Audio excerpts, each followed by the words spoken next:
Morning. So today we are going to start Unit 3, and Unit 3 is talking a little bit about graphing.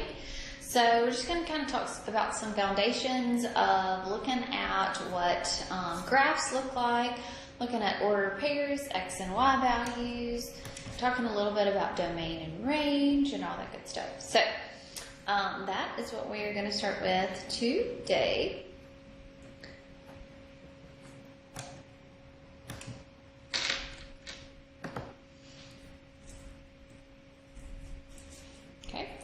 Is not working.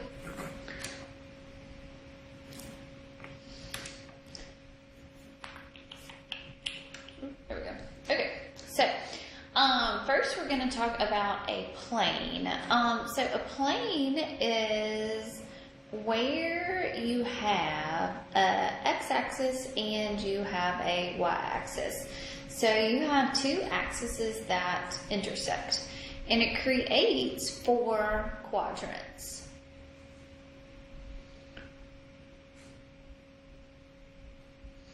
Okay, and inside where these two axes intersect is called your origin.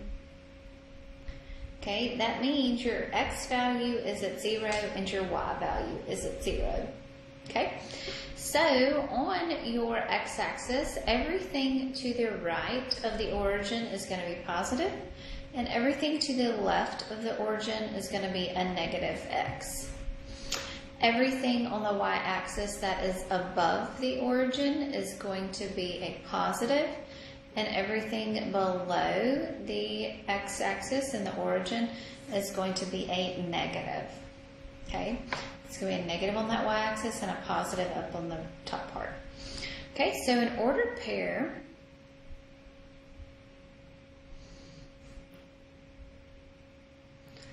is a point on a graph.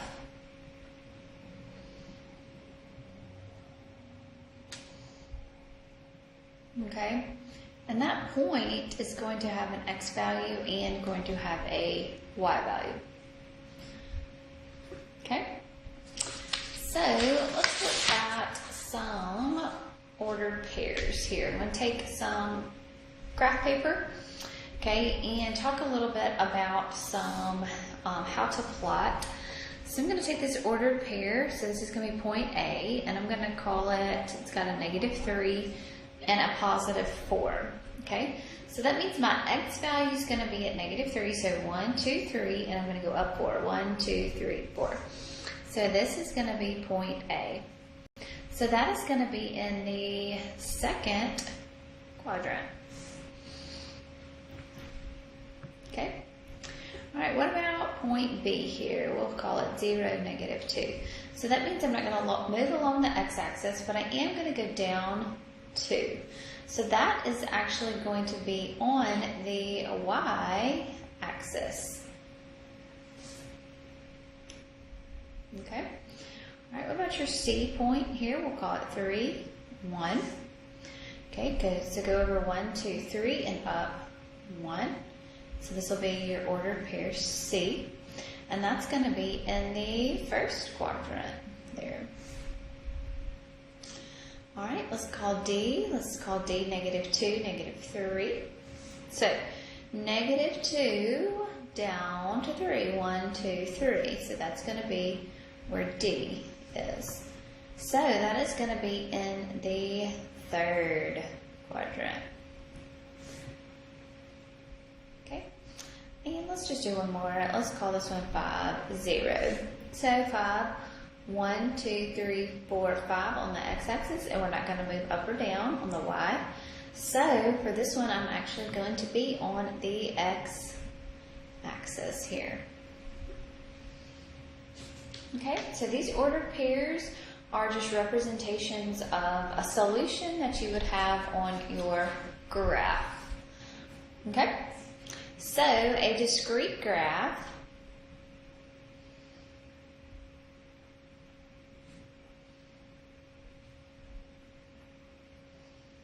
okay, is a graph of distinct points. Okay, so you have some distinct points in your graph. Okay, so a graph of distinct points.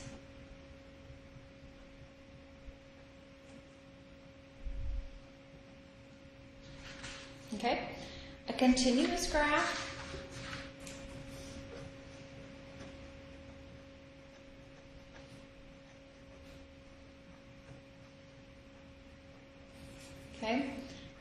continuous graph is something that connects, so it's a line or curves.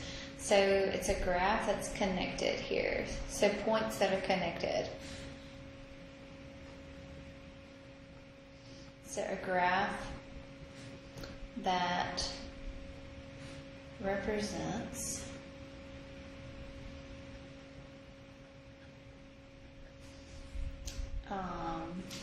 points that are connected.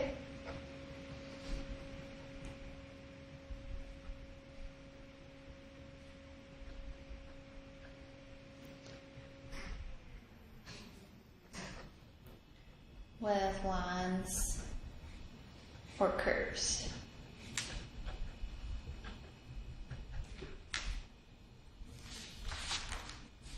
Okay. All right. So, our next thing that we're going to talk about is a relation. All right. And a relation is a set, okay, of ordered pairs. So if you were given a set of ordered pairs, that would be considered a relation. Okay. The set, then, in your relation, the set of all x values is the domain. So x value would be your domain. The set of all y values is the range.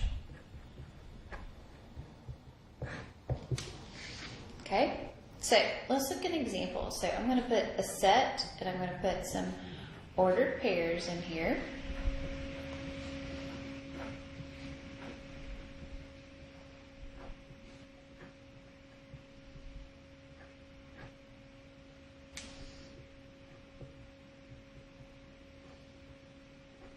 Okay, so here is a relation, and this is set here. So those little squigglies just represent a set of different ordered pairs, and I've got 1, 2, 3, 4, 5 ordered pairs in there. Okay, so this is what a relation looks like. So you can find the domain by just pulling out the x values and putting it in set notation. So I have a -3, a -2, a 1, a 3, and a -3. But we only write that -3 one time in set notation. So it'll be -3, -2, 1, and 3. Your range is going to be the y values now. So we've got 1, 0, 2, -4, and a 5. So my range would be -4, 0, 1, 2, and 5. Okay, so you can take a relation and also put it in a table where you have each x value and the corresponding y value inside there. -2, 0, 1, 2, 3, -4, and -3, 5. So you can also put it in a table here. So this would be represented by a table, which is going to help us to graph when we create tables like that. Okay? Okay, so the domain and the range when we're looking at continuous graphs. Okay, so if we're going to look at a continuous graph, the domain and we can find the domain and range of a continuous graph.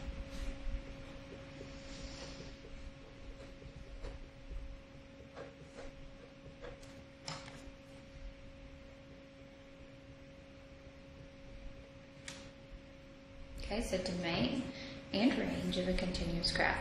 So when you try to find the domain, remember domain is going to be the set of all the x values in a relation, right? Okay.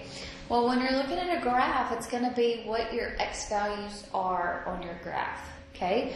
So what you're going to do is look along the x-axis.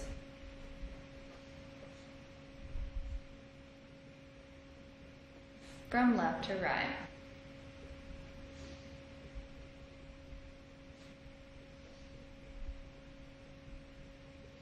So it's going to be maybe in between, like maybe greater than or equal to a number, less than or equal to a number, or it could be x is in between two numbers, something like this. So that would be examples of what your domain could be. And this means all real numbers here. Domain could have all real numbers there. Okay? Your range is going to be the same type of scenario, but you're going to be looking on the y-axis. So you're going to look along y-axis from bottom to top.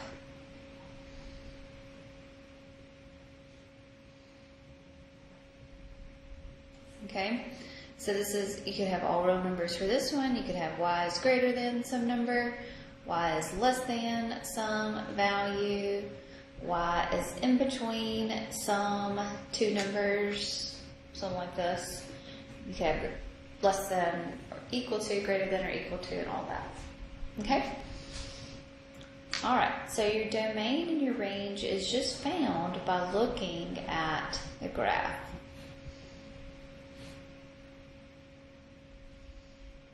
Okay, so I'm just going to draw a graph here.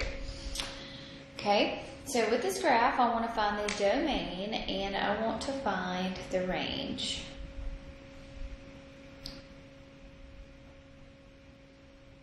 Okay, domain means you're going to look along your x-axis, okay, from left to right.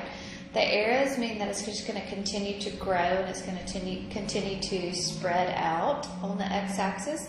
So the domain here would be from negative infinity to positive infinity. We call this all real numbers. Okay, the range, we're going to look from bottom to top. So I have a stopping point here, it's going to be -2, and everything greater than -2, and I'm on the y-axis. So this is going to be y is greater than or equal to a -2.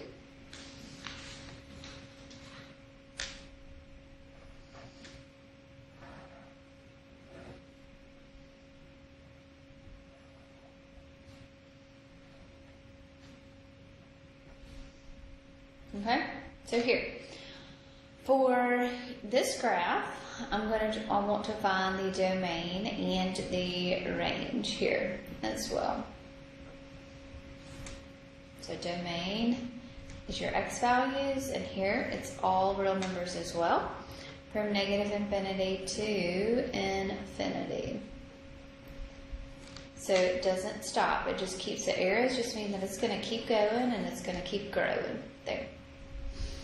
Okay, the range, we're going to look from our bottom, so it's going to go from everything less than 3, and I have a stopping point up here at the top part.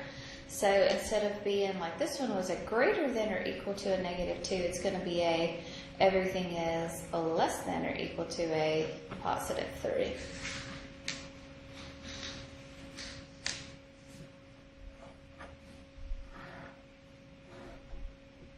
Okay. Just draw this one the best you can. It's just a continuous graph here, going in both directions. So the domain here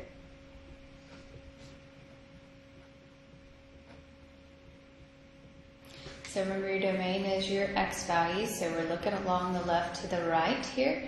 So the domain is all real numbers as well. There's no stopping point anywhere. The range, same thing. I'm going to look from the bottom. There's an arrow, so it means it's going to keep going and forever. So there's no stopping point. So this is also going to be all real numbers there. Okay? So continuous graphs, you can find domain by looking at your set of all your x values, and then your range is the set of all your y values. Okay?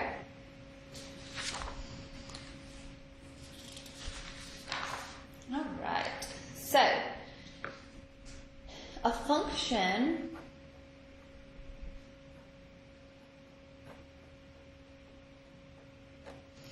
is a special relationship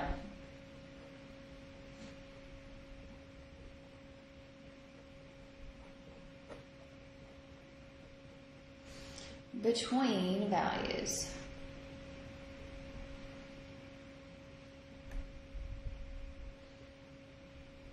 Okay, so that means that each x, when we're talking about a function, we call it an x, or input. So each x has exactly one output.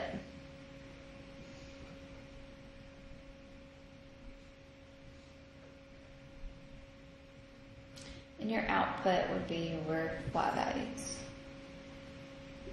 So to determine if there's a function, determine if it represents a function.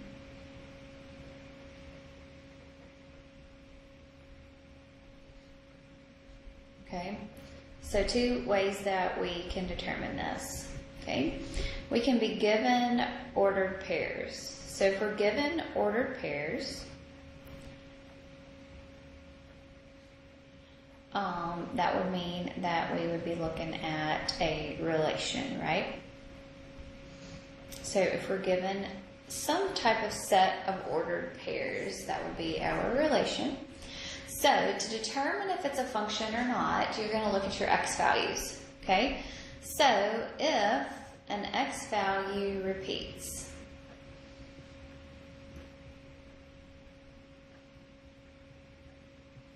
then it is not a function.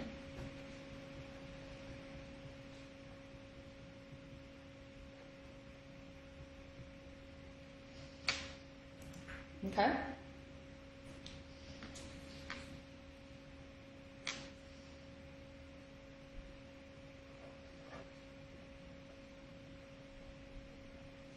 So let's do some examples of this before we go to the other one. So let's give you some ordered pairs, 1, 2, 2, 3, 3, 4, and 4, 5. Does this relation represent a function? Does this relation represent a function? So if the x value repeats, so I have a 1, I have a 2, I have a 3, and I have a 4. Do I have a repeating x there? No. So that means that yes, this is a function.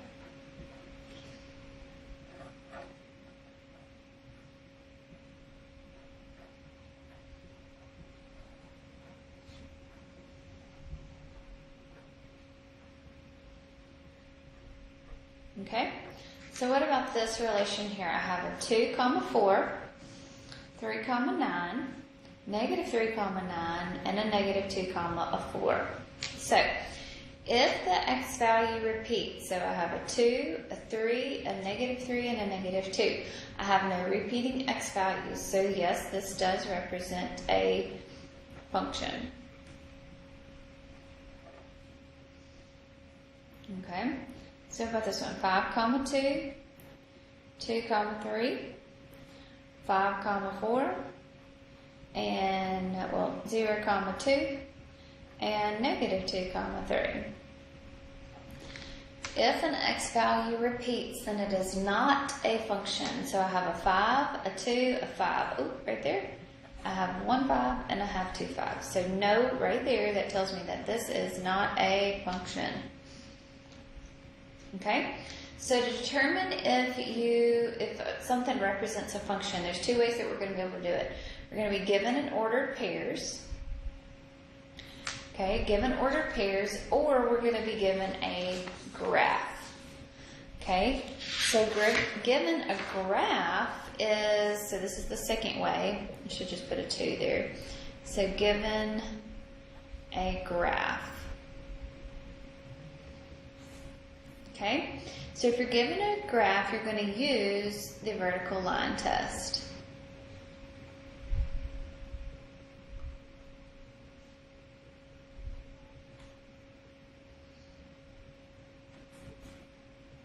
Okay, so what that means is you're going to draw a vertical line through your graph.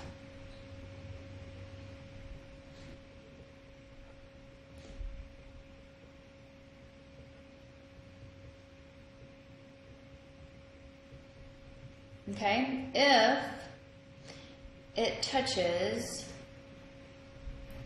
the graph more than once,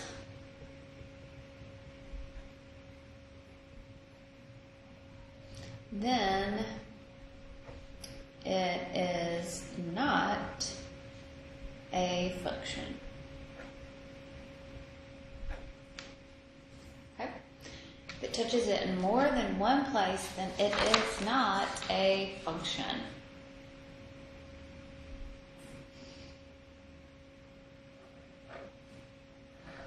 Alright, so let's look at some examples of a graph. So I'm going to have these, and we'll put 3 up here. I'm going to have 3 graphs, and I want you to determine if it is a function or it's not.